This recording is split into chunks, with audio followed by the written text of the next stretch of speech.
Geek Therapy Radio.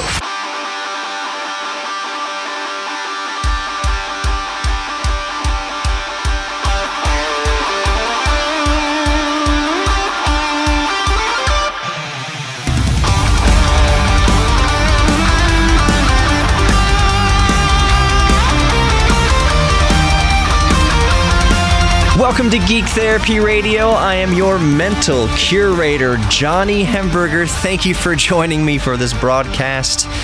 Today, it means the world to me to have you. We are going to have some fun, as we typically do on Geek Therapy Radio. Yes, sometimes I get real with it. I get all fired up about something, or I get a little testy with it, talking about some real stuff. But mostly, Geek Therapy Radio is a break from the politics of the day. We're inundated left and right from politics that makes people hate each other. It makes people angry with each other. I just believe on Geek Therapy Radio that I'm trying to be a little bit of an oasis, at least temporarily, from all that stuff that divides us, because I think, since we are all geeks about something, that we have way more in common. A lot of us like Star Wars, Star Trek, cars, art, motorcycles, airplanes, trains, video games, hobbies. There's all sorts of cool stuff out there. Politics, that may be some of our national pastime, but there's also so much more cool, interesting, relevant stuff out there to talk about. And what a better way to do that than to explore the inner geek inside of all of us. So thank you for joining me here on Geek Therapy Radio. I also encourage you to know that you are worthy of love. And I'm getting a little bit ushy-gushy, but yes, you are worthy of love. You're worthy of loving other people. You are worthy of accepting love from other people. And most importantly, or equally as importantly at least, you're worthy of your own self-respect. And one of the ways I think that we can do that we can chip away at that barrier between us and our own self-respect, because a lot of times, it's easier to love other people, but it can seem darn near impossible to love ourselves. We don't think we're worthy of love. We don't think we're good enough. Anyways, I know I'm being ushy-gushy here, but one of the ways I think that we help ourselves to at least value ourselves is to either reconnect with an old hobby, learn a new hobby, get involved with a new hobby, just embrace that inner geek. Whatever it was that died inside of you all those years ago, try to rekindle that. Let's spend at least a few seconds, hopefully a few minutes each week, but at least a few seconds, a moment to put away Facebook and social media just for a few moments and focus on us. What do we used to love? I used to really love putting together Lego sets. When did I get out of putting Lego sets? What about being adult? Was there a hard and fast rule that said you can't have a hobby anymore? Even if it is Lego, even if you used to like playing video games. And I know there's a big argument sometimes that, well, we have family and we have jobs and we are just inundated. We have no time at all to dedicate to a hobby, to any sort of personal interest. And I get that. I do understand that. Most of the time, I get that counter argument from people telling me that on Facebook or on social media. And it's all about time management.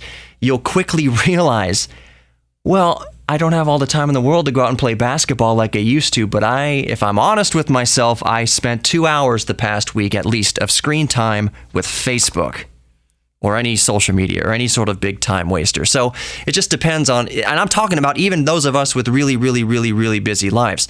I'm not discounting the busy lives. There are some times and some people that just literally, there is not a second in the day. All I'm asking is that you ask yourself, is there really not a second in the day? Or is it that every time I have downtime, Facebook is open, social media is open, I'm rubbing my friggin' phone screen? That's all I'm saying. If you can find a few minutes in a day to devote to your geek thing, rekindle an old passion, rekindle an old hobby, find a new hobby, that's what Geek Therapy Radio is all about.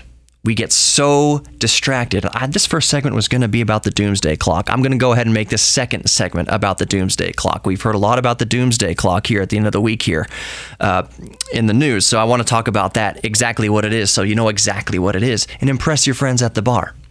But I'm going to stick to the theme of what Geek Therapy Radio is all about. So we get so distracted. We get so burned down, and it's so burned out and burned down, and just... It seems like we live in a society of of insults. I mean, the way that things are marketed, it seems nowadays, it's always about you're not good enough, so get this thing. Or what you believe is stupid, you need to believe what we're saying because we're saying it the loudest and we're saying it the meanest. We don't have anything to back it up. All we have are a few 3-second sound bites here and there to back up our argument out of context. But it seems like we're just inundated with this negativity. And I know that I'm sounding like a little bit of a weenie here, but you know what? It's time to grab our collective reproductive organs and go out in the world and say, screw you, world. I'm not going to be affected by all that. At a certain point, the bravery comes in being truthful with yourself and what you are all about. Whatever you're about, as long as it's healthy and it's not damaging, it's not hurting yourself or others. Sometimes the bravest thing in the world is to just go outside your house in your backyard and just give a big, giant middle finger to the world. And I mean that in the most loving way possible. Just to tell the world that you're not going to fall for it anymore, or that you're at least mad at it for taking away something that you used to love, or at least distracting you from something that you used to love. I think that's the bravery. It's also the bravery to reconnect with your geek thing. Take back the word geek. Geek doesn't mean something negative anymore. Elon Musk is a geek. NASA engineers, geeks got us to the moon. Geeks made those smartphones. Geeks build the car that you love. Geeks build dragsters. Geeks build airplanes. Geeks build rockets. Geeks develop video games. All the things that we love. Geek is not a bad word. Embrace your inner geek. Own geek. And if you're dating somebody, if you're in the dating pool, would you be more impressed by somebody who's very passionate about something? Or would you be more impressed with somebody who just has lost the will to live, who has nothing to live for, who is not passionate about anything? They go to work, come home, push paper, push pencils. That's what their life is. What are you a geek about? What are you passionate about? No, I don't have time to. Oh man, that doesn't seem very appealing to me. So it's a good thing to be a geek. Geeks are sexy, and geeks have a home here on Geek Therapy Radio. You have a home here on Geek Therapy Radio. Let's talk about geeky stuff. Let's talk about the Doomsday Clock here in the next segment. Thank you so much for joining me on Geek Therapy Radio. The Doomsday Clock thing is pretty fascinating. I have a love-hate relationship with the Doomsday Clock, but we'll talk about that in the next segment. More Geek Therapy Radio coming up. Don't go anywhere. Welcome back to Geek Therapy Radio. I am your mental curator, Johnny Hemberger. Before we get to the Doomsday Clock here in just a moment, if you're a new listener to Geek Therapy Radio, and for some reason the last name, Johnny Hemberger, sticks out to you, yes, it's that Hemberger. Yes, that was my dad. Rest his soul. I can't talk about this stuff without getting romantic.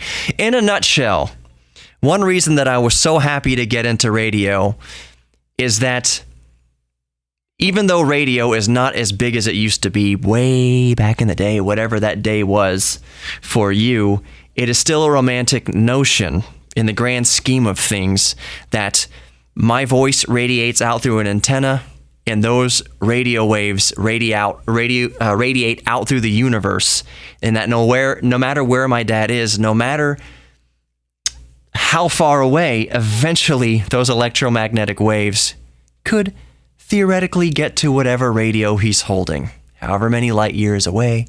It's just a romantic idea, and that can't happen with a podcast, even though I do have a podcast. A podcast is new 5 nights a week. Geek Therapy Radio podcast. Look for the red, white, and black color scheme. That's me. That's Geek Therapy Radio. But doing things digitally, that's not broadcasting out through the atmosphere. It's not broadcasting out through the cosmos. So I just like thinking that wherever my dad is, eventually he'll pick up this transmission and be proud of his son. Man, I'm getting mushy here on Geek Therapy Radio. But yes, Alan Hemberger, if the name rings a bell, that was my dad. He said, don't get into radio. He did radio for decades and TV for decades. He said, don't get into please go be an engineer or something. Sorry, Pops. All right, let's talk about the Doomsday Clock, shall we? The Doomsday Clock. Now, the Doomsday Clock, please be aware that it is purely a symbolic reference to the likelihood of a man-made global catastrophe. But who's behind it? Who, not behind the catastrophe, who came up with the Doomsday Clock, this arbitrary thing? Well, it was started in 1947 by members of the Bulletin of the Atomic Scientists, 1947. What's familiar about that year? These members were themselves former Manhattan Project scientists that were responsible for the development and, of course, as we know, the testing of nuclear bombs that would end World War II and effectively keep superpowers at a stalemate ever since. I kind of want to ask a 15-year-old about that, if they know about the Manhattan Project or what they know about World War II, because maybe I'm just getting too old now, that I'm being pessimistic about what the kids are learning in school today. But maybe I've just got a feeling that maybe they don't know as much about World War II as the rest of us, as the old millennials and baby boomers and older. I kind of have a feeling that we were taught more history. Maybe I'm just talking completely out of my butt about that. Anyways, let's get back on track. So, that last sentence ended World War II and effectively kept superpowers at a stalemate ever since. Okay, the most notable tension, I wrote some notes down, the most notable tension being the Cold War between the U.S. and Soviets from 1945 to 1990.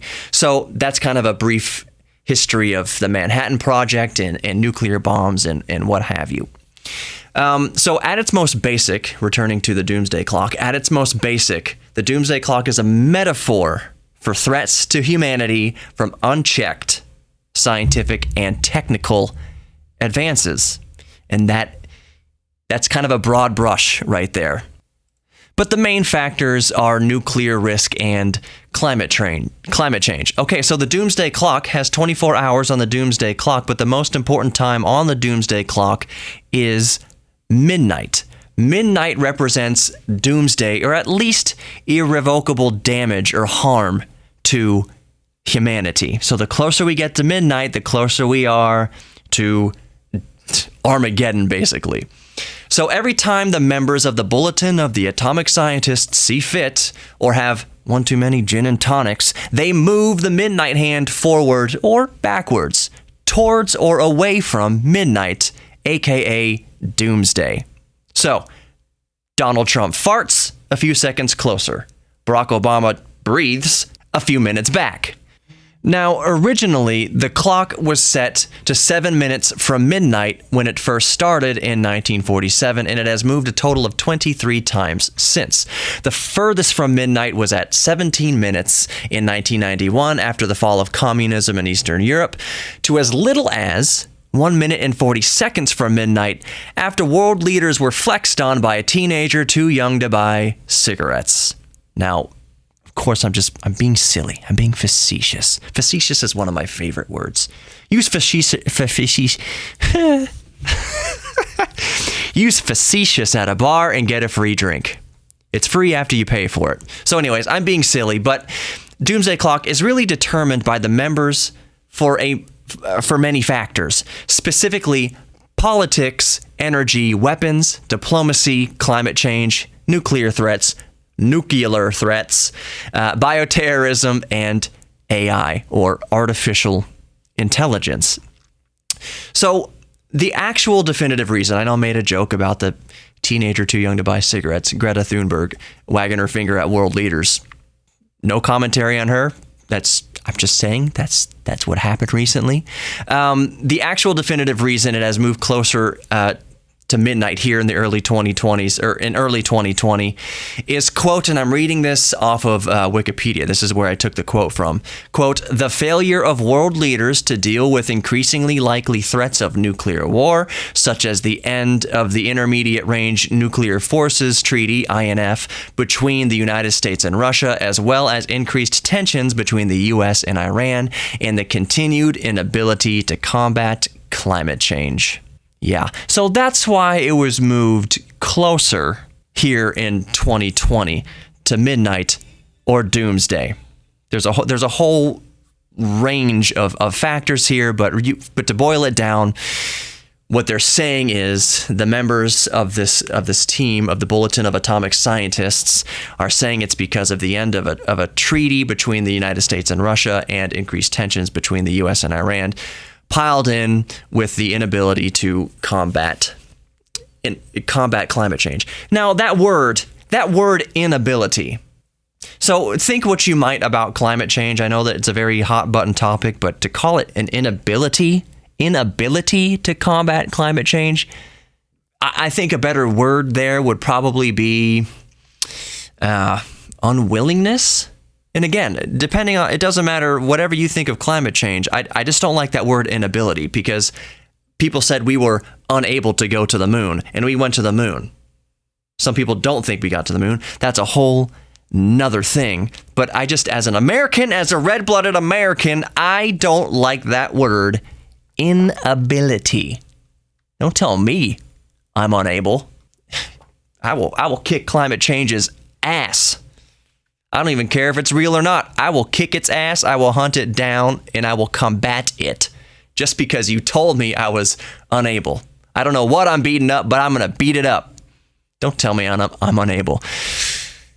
That was an editorial, a good old-fashioned editorial. That was just my opinion. Send hate mail to geektherapy@iheartmedia.com.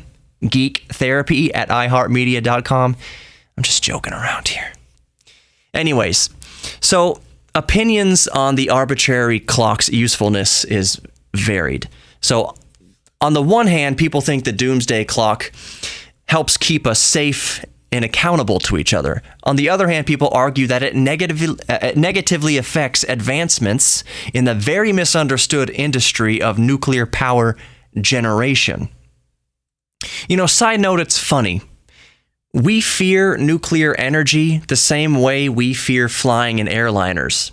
We've heard of 2 or 3 airliners going down, Chernobyl, 3 Mile Island, yet we will get in our car and drive on 59 during rush hour every single day and feel safer in that car doing the 10 million times more deadly, dangerous thing than flying in an airplane. We will burn coal or oil or whatever we have to do to generate electricity because it's what we know, or we're safe to, despite all the spills and everything like that, and ducks covered in oil. Versus big, bad, scary nuclear energy because there have been a handful of problems. I'm not downplaying the danger inherent in both ways of energy generation, but I just think the human psyche is funny. More Geek Therapy Radio coming up. Don't go anywhere.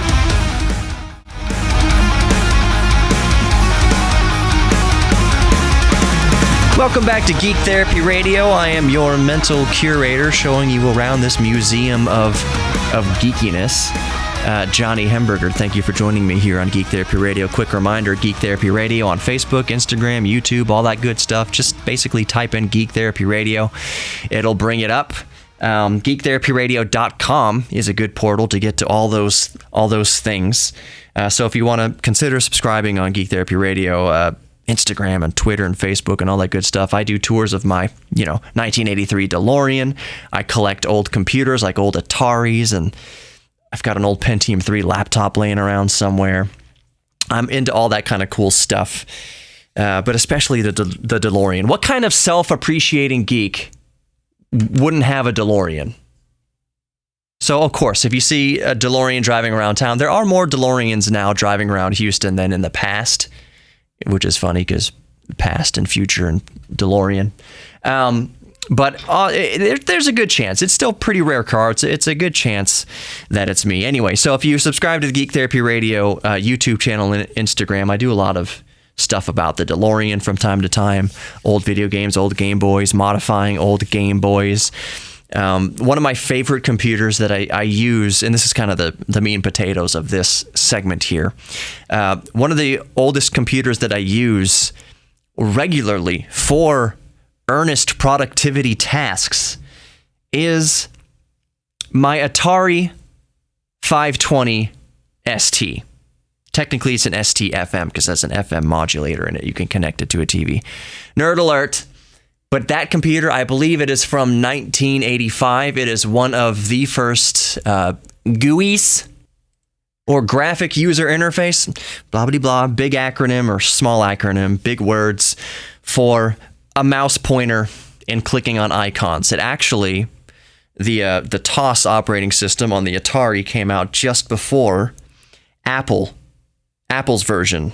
Windows would come later, but just what you're familiar with today, clicking around on a desktop, clicking items, opening up folders and files and trash cans and deleting and all that kind of stuff. It basically started way back in the 80s, and Atari was one of the first manufacturers to have a computer with a graphical user interface, not to mention a mouse. So, all that to say is, I still enjoy using my Atari 520 ST FM computer. So what do I use it for? You cannot multitask in it. It is a computer from 1985. What can I honestly expect to do with it? Here's the thing. I often talk about, the world is so fascinating. There's so many different fascinating things to learn about. We have PlayStation 5 coming out, Xbox Series X coming out. My next computer build for my main workstation, I want to build an AMD build around the Ryzen 3950X. It's a 16-core, 32-thread processor. Oh, I can't wait to build that. So modern technology, of course, is just amazing, but there's so much of it. And as somebody born and raised into technology, actually, I think I'm one of the last generations to have to ride your bike around the neighborhood to find friends to play with. And holy crap, I actually had to call a girl's house to talk to a crush. That means the dad would answer the phone. Who's this? This is Johnny. What do you want, Johnny? I don't know a Johnny. Who's Johnny? What do you want? Can I talk to Megan, please? Megan, do you know a Johnny? And then you hear her little voice in the background. No. She knows me. She just doesn't want to talk to me because I'm a goofy little idiot with big, huge, thick glasses, and I have a crush on her. Whatever. Back in the day, we had to call a landline to talk to girls, and you had to go through their dad first. That's what's so terrifying, and I'll get back to old computers in a second, but the longer you listen to Geek Therapy Radio, the longer you'll know to love these geeky offshoots. So landlines. What's so terrifying to me today is that one day I may have a daughter, and since we don't have landlines anymore, I am no longer the intercept between her and whatever dumb little boy is trying to talk to her. Now they're just going to be born and raised with cell phones and have instant access from the world to her and her to the world, unbuffered by daddy. Now, we can do our best to be that buffer and control, or at least, what am I looking for? Moderate, censor, while they're under our roof, what our kids are and are not being exposed to. But I think that's harder to do. Obviously, it's harder to do nowadays, and it's a scary thing. And yes, we just have to navigate this technological world. But back in the day, you had a landline, and you had to go through daddy, you had to go through the parents to talk to the girl, and that was the only way to find out if Billy was home. You want to go ride bikes or play baseball or construct your own sandlot out in a clearing in the woods, which me and my friends did, and we have...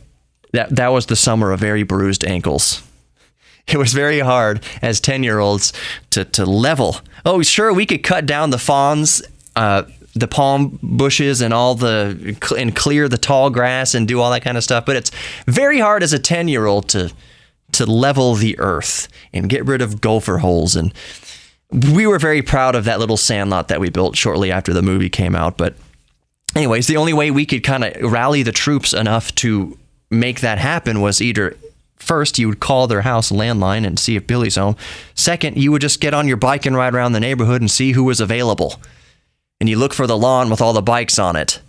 That's where everyone was hanging out. And then whoever, you would go meet that big group, go in the house, and whoever had the strongest argument on what they should or shouldn't do that day, or who yelled the loudest, or who weighed the most, that is what we usually wound up doing. So I was born in 1983, which apparently millennial starts at 1982. But I didn't have my first cell phone. It wasn't really a thing. I mean, cell phones existed, but I didn't have a cell phone until after my senior year in high school. I graduated in 2002. It wasn't a common thing that just everybody had cell phones. So I kind of feel like I went through my formative years with the landline telephones, with later on with dial-up internet. Mom, get off the phone! I want to go online. And basically having to ride around the neighborhood, all that kind of old stuff before, man, once cell phones and smartphones and tablets, and man, I feel like the last generation not to grow up with a tablet in my hand or a personal screen of some sort. The worry when I was growing up was that the video games would rot our brains. Well, we're inventing flying cars now, so in quadcopters and all that kind of stuff. So I don't think that video games rotted our brains. We can argue about that later. On to what I wanted to talk about was vintage computers and how I still use a computer from 1985 from time to time to do actual work, because I can do actual work on it since it's not a multitasking machine. It has no internet connected to it. I can focus on this particular task without distraction, and that is word processing. On the Atari 520 ST, it was actually the first computer to have Microsoft Write. We all use Microsoft Write or Microsoft Word or a variant of that in Microsoft Office utilities. But the very first version of that did not come to a Microsoft computer. It wasn't even on an Apple computer. The very first version of Microsoft's word processing was on the Atari. The Atari 520, the Atari 1024? Basically, 520 means it had 512 kilobytes of RAM. The 1024, whatever it was, had a meg of RAM. An entire meg of RAM, could you believe it? 1 megabyte of RAM. So it's very good for word processing because they pretty much had it right. With Microsoft Write 1.0, anybody would feel comfortable sitting down with a computer from 1985 and Microsoft Write 1.0. They would know what they were doing because it looks very familiar to what we still have today. So I enjoy busting out that, how old is it now? 35-year-old computer at this point? I think that's correct. And actually typing things, typing scripts, typing notes. What scripts are you writing, Johnny? Well, I write a lot of scripts for the YouTube channel when I want to do tell really polished kind of stories. I will use that for my word processing. Now, the only trick to it is that I don't have a printer for the Atari ST-FM. I've converted the floppy disk drive to basically a USB interface. So through a lot of rigmarole, I can take whatever word project I'm working on and move it to another computer, basically run an Atari emulator. Emulators are a whole nother thing. Run the emulator on my main workstation and be able to see what I've written and record the audio if it's a script, or read the notes if it's a podcast or a broadcast. So I'm one of those weird people that still uses a 35-year-old computer from time to time, and there are more of us. It's the same theory with using a typewriter. Tom Hanks collects typewriters, and he types a lot on typewriters because it's no distraction. You can't just open up Facebook or YouTube and get distracted with what you're working on. Using a typewriter or a 35-year-old computer, you're doing a very specific task without distraction, and it's a wonderful thing to have. No distractions in 2020. More Geek Therapy Radio coming up. Don't go anywhere. Welcome back to Geek Therapy Radio. I am still your mental curator, Johnny Hemberger. Please email me if you like the show, or if you don't like the show, you can even email me. Send hate mail or fan mail, show suggestions. It doesn't matter. Just interact with me some sort of way. GeekTherapy@iheartmedia.com.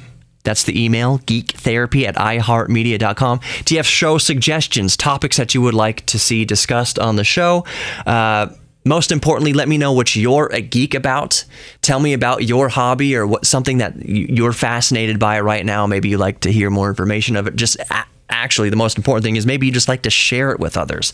So let me know what your geek thing is. Let me know if you have show topic ideas. However you want to correspond with me, just send me the email, geektherapy@iheartmedia.com. Also on Twitter, Geek Therapy Radio, Facebook, Geek Therapy Radio. I've said it ad nauseum in the show, at least.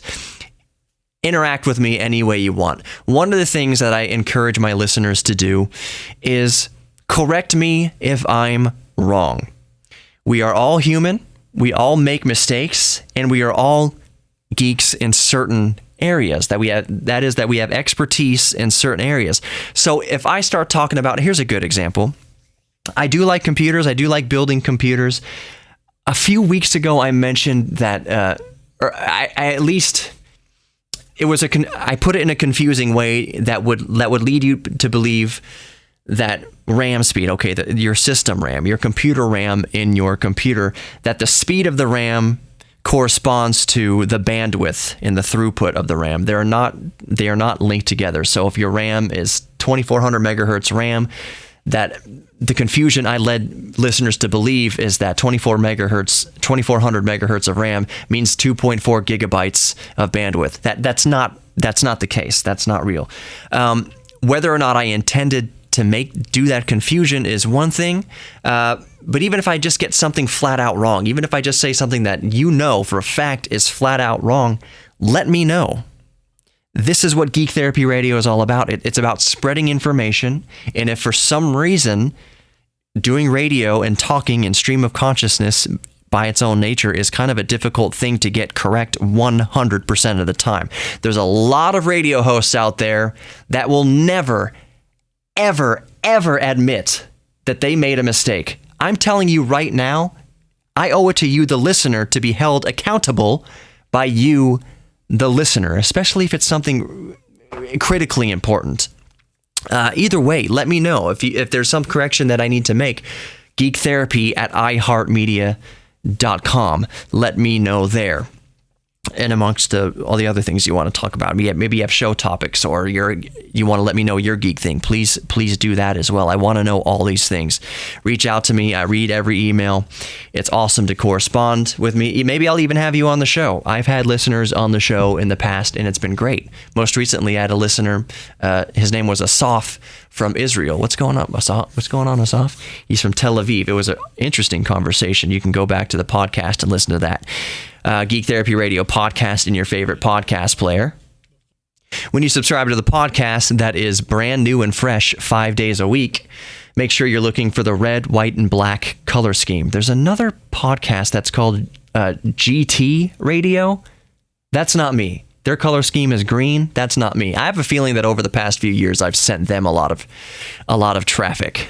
No, my colors, red, white, and black. Geek Therapy Radio in your favorite podcast app. And if you type those words into your favorite podcast app, it should come up first. I should come up before their show if you typed it incorrectly. Either way, however you listen to Geek Therapy Radio, I appreciate it. All right, moving on to the topic of this segment. I kind of wanted to touch on the Samsung Galaxy Fold. The folding smartphone. If you'll remember, it was kind of last year, there was a bit of a flash in the pan around this time last year. I think it was in March that Samsung sent out their review samples to different journalists. And here's a word that I hate: influencers on social media. What is that? Influencer? You have a lot of follow? Whatever. But that's not what we're here to talk about. So anyways, these journalists got a hold of the Samsung Galaxy Fold, and within hours, literally within hours, the phones were breaking. Dust was getting up underneath the screen. A few reviewers thought that there was a protective screen cover, and they started peeling the actual screen itself back.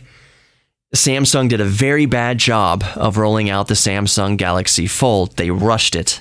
There was an incident earlier, a few months before they released the review units, where a Chinese supplier had stole the plans for the folding screen, had stolen the formula and the patent or whatever papers for the folding screen. So Samsung felt rushed that they needed to get the Samsung Galaxy Fold out into the market before whatever the Chinese company got their version out. They had to be first. It's all about being first. Well, being first kind of did bite Samsung in the butt. It's better not to release a product than to release a product that's broken and gets a ton of terrible publicity. And I know there's a saying, any publicity is good publicity, but not really. Not really when it comes to when it's in terms of reeling a new gadget that doesn't work, especially when you want $2,000 for this gadget, for this phone. It doesn't fly. It's not right. So Samsung has made some tweaks to the design of the Samsung Galaxy Fold. They've strengthened the hinges. They've added more protection from dust ingress underneath the screen. They've made little, improvements here and there, which is why didn't they do it in the first place before they released it out into the wild. Regardless. And the real sentiment I wanted to take away from the Samsung Galaxy Fold is this. First, I think the biggest, most important thing about the Samsung Galaxy Fold is that it's a demonstration of folding screen technology. That's really cool. It demonstrates, it's like a prototype for how OLED screens and whatever future technology can actually fold, that we can have screens now that essentially bend in half. That's really cool. It's a really cool demonstration of that technology, at least the theory of that technology. The actual application, though, of the Samsung Galaxy Note, or Samsung Galaxy Fold, means that it's essentially two things. It's not good as a smartphone, and it's not good as a tablet. And I will make my argument here. As a smartphone, folded in half, it's too skinny, and the outside screen is way too small. It doesn't make much sense. It's a very big device, but there's not a lot of screen to exterior ratio. It's a very small screen on the inside of the device when it's folded. And then when you unfold it, the aspect ratio is 4.2 to 3. So it's virtually square. Now, aspect ratio in itself isn't a bad thing, but consider this. Most content, video content especially, that you consume is widescreen, is letterbox, is at least 16:9 aspect ratio. So that means when you open up YouTube or Netflix or anything like that on your smartphone and you want to view things on a bigger screen, because that's one of the selling points of the Samsung Galaxy Fold, is that you can have a bigger screen as well. Almost all of the video content you consume is going to have big giant black bars, making a lot of the screen's real estate that you paid for useless. Perhaps the biggest drawback, though, is that in the Samsung Galaxy Fold, and I think this is something that could be fixed with an update, an over-the-air update, is that the applications are not tablet versions of the applications. The applications on the Samsung Galaxy Fold are still smartphone applications designed for smartphones. So for instance, when you open up applications on your Samsung Galaxy Fold, despite it being the size of a tablet, it's just stretched out versions of smartphone apps. That's a big deal, especially with web browsers. When you open Chrome on a smartphone, you don't have tabs the way you do on a tablet or on a desktop version of Chrome. You have these kind of buried pages. You press on a little thing in the top right and they fan out to tell you what web pages you have open. But in the Samsung Galaxy Fold, you don't get that tablet benefit. The operating system and the software is still just smartphone software.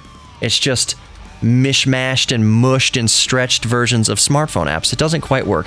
It isn't quite buttoned up yet. So Samsung Galaxy Note, the biggest takeaway from that is that the folding screen technology is cool on its surface. Thank you for listening to Geek Therapy Radio. Visit my friends at Best Automotive in Kingwood on North Park. They have lots of classic cars. They work on classic cars. They work on modern cars. It's very cool just to go have a cup of coffee and look at classic cars.